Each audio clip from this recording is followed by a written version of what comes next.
If the truth is stranger than fiction, why do Hollywood guys make up so much stuff? I mean, Hollywood guys make up some interesting stuff. They also make up a bunch of crap. But, if that proposition, the truth is stranger than fiction, wouldn't it be incumbent upon us, if we're being good stewards and responsible citizens, to focus on the truth and just do that crossing a street in front of a car on my daily walk? All right, well, welcome to my daily walk, the topical extemporaneous podcast by an anonymous Hollywood guy who just feels like walking around and talking about whatever comes to mind. I might have to listen back to that and write that down and repeat that one, because that one came out pretty well. Yeah. Whew. Lost my breath running across the street. That's not good. All right, so welcome to my daily walk. At the time that I'm recording this, I am just setting up I have an email address. It's called if you want to get in on the conversation, I'm gonna have themed days, I guess.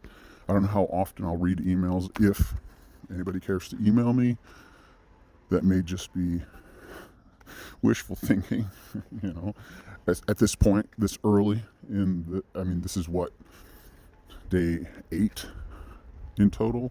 No, day 9. This is Thursday. Already almost done with 2 weeks of content, and the format is taking shape, and I am trying to avoid that noisy truck over there on my walk.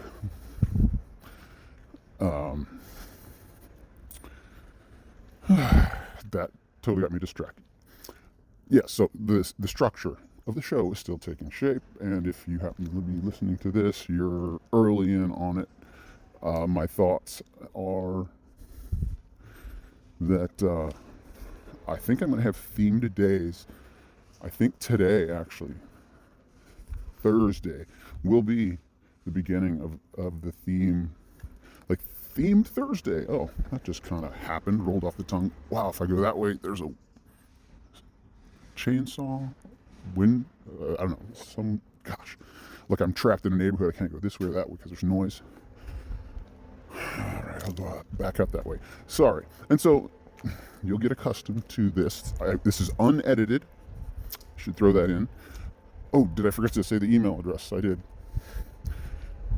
MyDailyWalk at thiswaytv.com. That's it. Just email me there. If you want to get in on the conversation, I have to get in the habit of saying that. That's my little plug. If you want to get in on the conversation, there will be some, I guess, self-promotion if this thing actually becomes structured and interesting to anyone. But themed Thursdays is today. This is the second Thursday, the first themed Thursday. Today's theme is the Hollywood guy. That piece of my intro, the Hollywood guy. It's an undeniable, identifying factor that some people would place value on or find interesting, maybe. It's just we're not going to get into it yet. I'm almost done.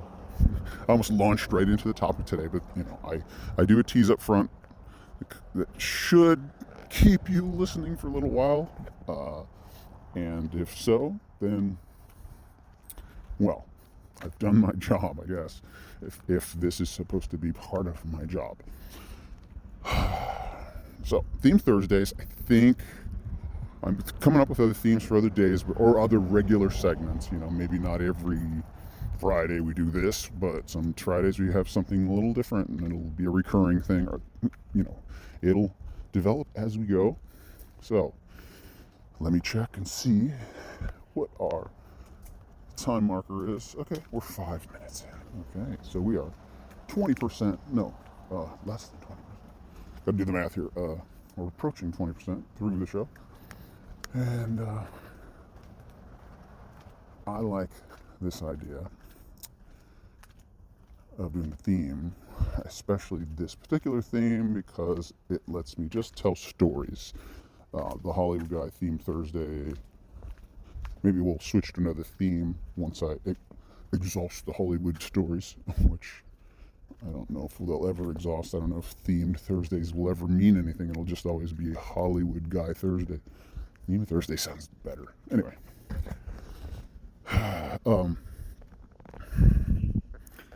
Today is an important day.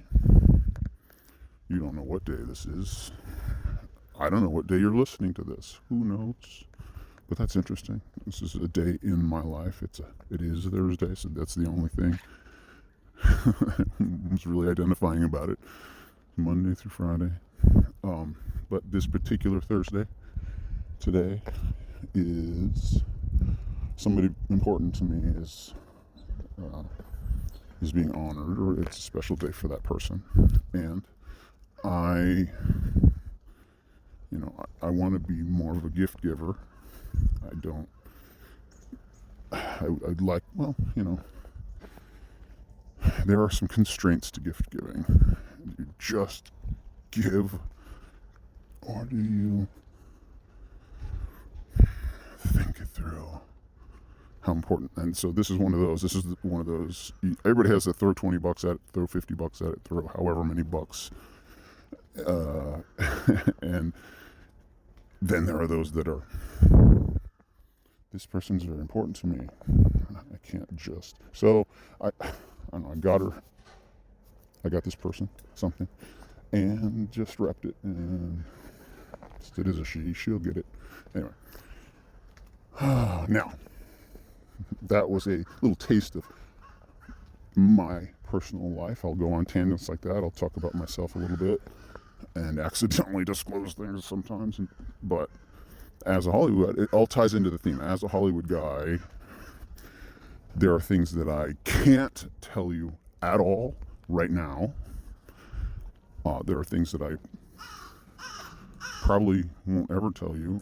I don't know about whether I could or couldn't, but there's plenty of things I won't ever tell you. But it's not that I'm hiding anything in that regard. It's like, at some point, I think full disclosure is going to be inevitable, at least in the main project I'm working on right now, that full disclosure will just unfold naturally over time, and whether it makes this interesting or not, it remains to be seen. So as a Hollywood guy, it's weird because the meaning is completely ambiguous. It's like completely vague and ambiguous. What the heck is a Hollywood guy?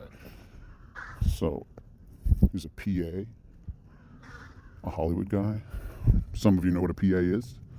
I'm not talking about a physician's assistant. That's one kind of PA, and that's a very, very good job.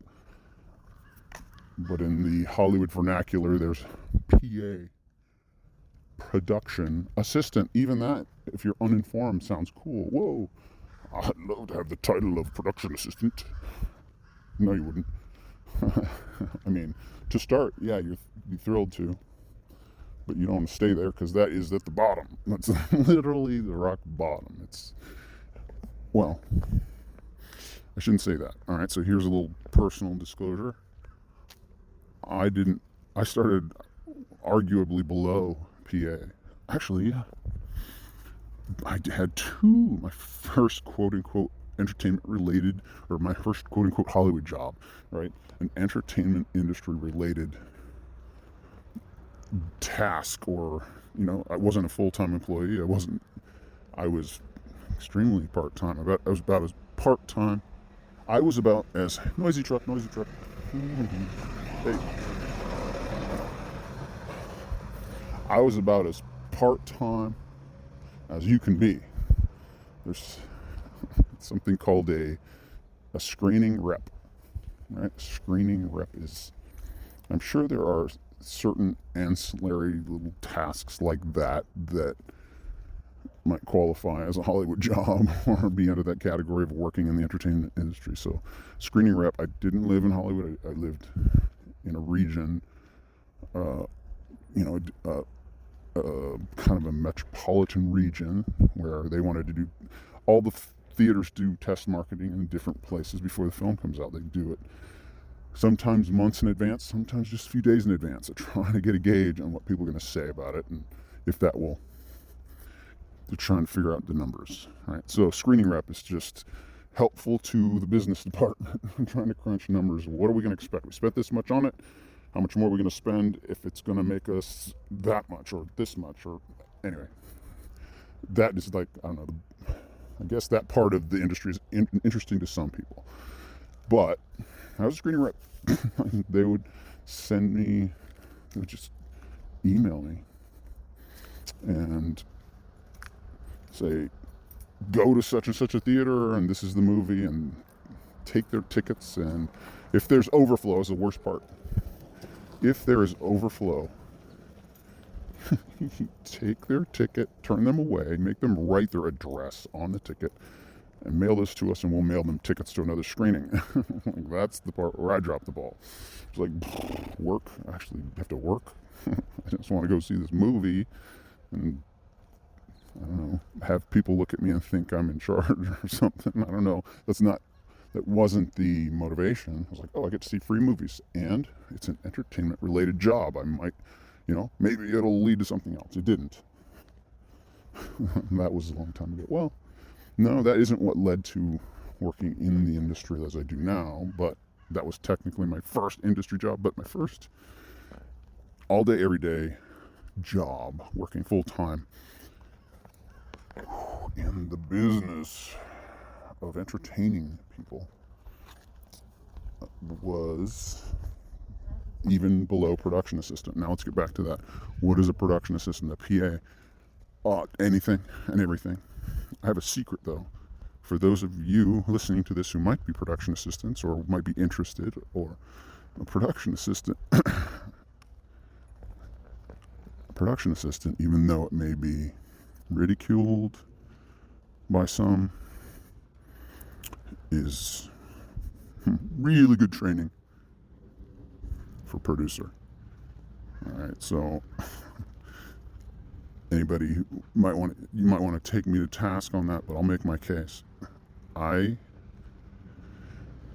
have worked in a couple of capacities in the entertainment industry, different job, responsibilities, and like I worked in the casting department, and that's where I wouldn't say casting is below production assistant, but there was one role in the casting department that was below production assistant. So I moved away from that one quickly, but it got my foot in. That's the one that got my foot in the door. The screening rep didn't. That was a remote. I don't have personal contact with anybody. It's hard to get in the door when you're just a little satellite floating out in space. But then I followed some good advice, and the door opened, or I got my, jammed my toe into that door, and it almost closed on it, and squeaked it open. That's what happened. The door of the industry. It's weird for people who work in the industry to think that way, because some people are just born in the industry, like they're related to somebody. It's always, especially if you live around here, you're like, yeah, so what? But then there's the outside. There's all of those who, the person I was before that toe jammed into that door, right? The person I'm like, I want to work in the business. I don't know how. It's not that I want to be seen. That may be an effect, or, I don't mind attention, but I want to do interesting things things that I think are interesting, and maybe other people think are interesting. So, production assistant, you pretty much do anything and everything you're told. It's like being a personal assistant, but you're assistant to the production itself. And so a personal assistant, what do? They do the laundry if they have to. They wash dishes if they have to. They wash the car. They file some papers. They are asked their opinion about sometimes important things. It's just like, well, what would you do in my circumstance? Like they're standing around a very important person, and that person just might need somebody to bounce an idea off of. It's just how relationships happen, and careers are made, or not, whatever. It swings all different ways. So a production assistant is just around powerful, famous people doing whatever they say.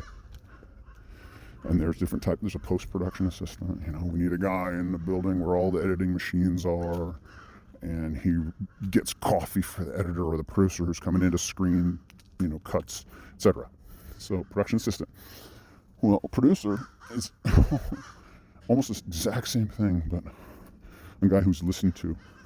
The production assistant listens, and the producer speaks. And it's two sides of the same coin. Just two different echelons in the business, or there's a hierarchical structure. We're all trying to work our way to the top. Every single person listening to this who has a career ambition, and be in charge of something, do something important and cool, boss people around. It's a producer. There's not as I don't know. I didn't go to film school. I self-taught, trained, whatever. I'm award-winning. I've won some awards for stuff that I've done. One in particular that came recently that was like, oh, okay, well, I guess I deserved that for that thing I worked on.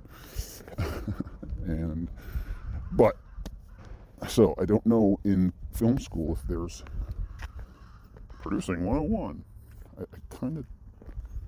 I would be surprised if there is, because of what I know about producing, which I am a producer. That's the thing. Every person who works creatively is a producer of something. You are creating something. Your input is affecting reality. You're speaking, and something is being shaped and formed because of your words. That's a producer.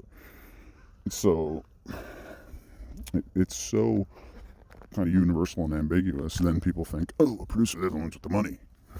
That is the bottom line. You swap out the word producer for Hollywood guy. Right? Producer, Hollywood guy. Anybody in this town rightfully can self-proclaim and be a producer, if they're creative at all, if they produce anything at all, whether it's music, lyrics, painting, a set, a digital image, an algorithm, right? Producers of content, something coming out of your soul, something coming out of you that maybe lots of people can do it, but nobody can do it the way you do it, right? There's a lot of people doing similar things, and where do you define that line between similar and same, right? I have this friend who's a musician, a very, very fine musician. He's a young guy, and he has a future, I think. And he had written this song. It was actually the song he picked for his... No, it wasn't the song he picked for his first music video. But it was a song he was talking about giving up on. He was talking about giving up on this song because another band came out with a song with the same theme, like right around the same time he was thinking about it. And he's like, am I plagiarizing? Am I copying? I'm not, because I didn't know they were writing that song. I had no idea. I had no contact with them, and I wrote this song. There are very distinct similarities. I don't think musically, though. I think just message-wise. He was like, ugh. And I said, dude, you created something. You will create lots of things you think might be so similar to that other thing, or just like that thing. But the only thing that distinguishes any of these things is that no one can copy you. You are you. There can be mimics, imitation, people that sound like someone else because that someone else was successful, and that is a compliment. there are bands that have careers as cover bands. Like, they have paying gigs that, like, oh, that's the closest we'll ever get to that band that two of the members are dead, but you guys do it so well, this is the closest I'll ever get to a live performance of that band. And they have a regular gig in it, and it happens. Those are jobs that people have around the world right now. But that's like a week-to-week or a day-to-day job, rather than being the creator of that art. And we're all unique, and we all have a unique spin on things, take on things, point of view, POV. So, as a producer, what do you have to say that might be valuable to someone else? It's really the constant question we must ask ourselves every day of our lives. And I hope anyone listening is understanding it. When I say producer, I'm not talking about a Hollywood producer now. It's like, this is universal in human existence. We are all creative in a certain way. At whatever we have before us, we navigate. Oh my gosh, a garbage truck is coming right now. Sorry. We navigate reality uniquely, independently. And that's how we were designed.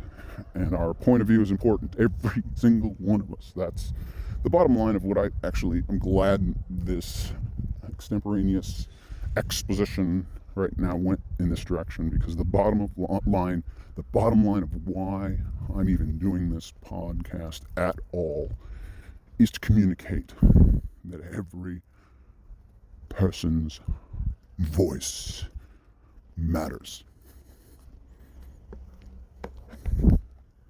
Every person, and I'm talking about unique DNA strands, like every human, not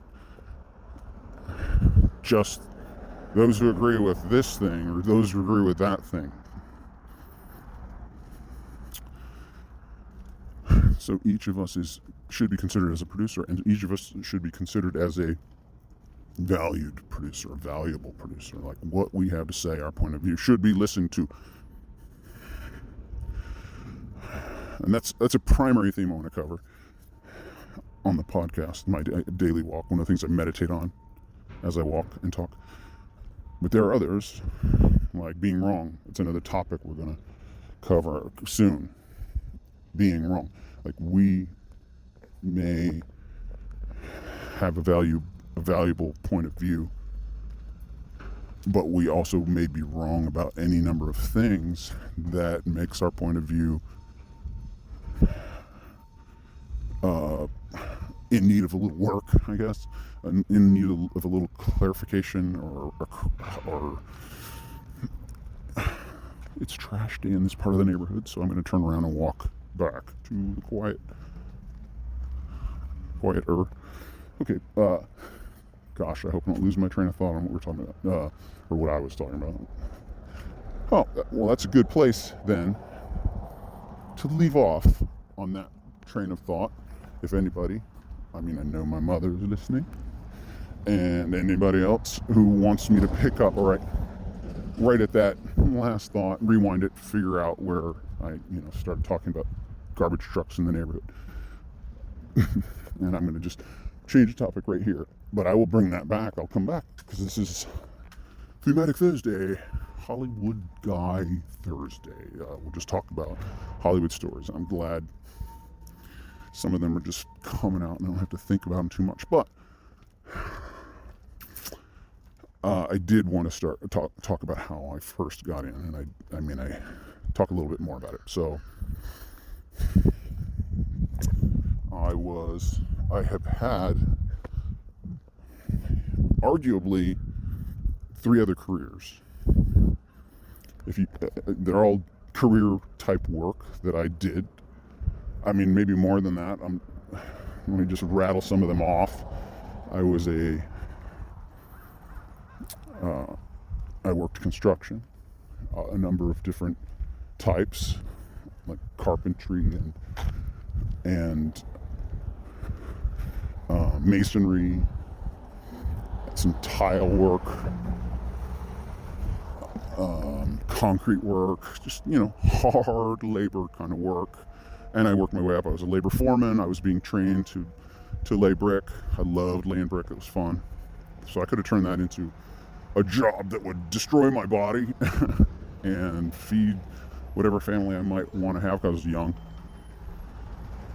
My hands were getting torn up. So that was a while. Construction early on. Then I worked in a factory. No, not a factory, a warehouse. Like a press warehouse, a bindery, and there was a newspaper press and a 4-color press and a 6-color press and some 1-color and 2-color. So, I was a helper, a pressman's helper, apprentice, assistant, whatever. That could have turned into a career. I also was a project manager for another kind of construction. So I've had other careers, but I had an idea of wanting to work in Hollywood since I was 7 years old. I guess, yeah. And the clock was ticking. I'm like, my life is moving along, and do I really want to do that? If I do, now is the time. Right, some change in my life happened. I'm like, wait a minute. I remember what I wanted to do when I was 7. Can I still? Well, if I can, why not take a shot at it? And pow.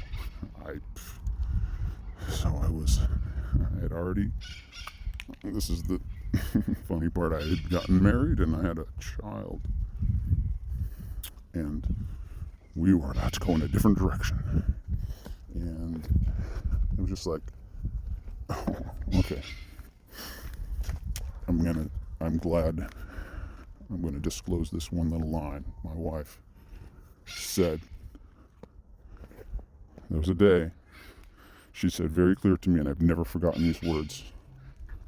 She said, I don't want to get down the road, like 10 years down the road, and for me to be the reason you didn't follow your dream.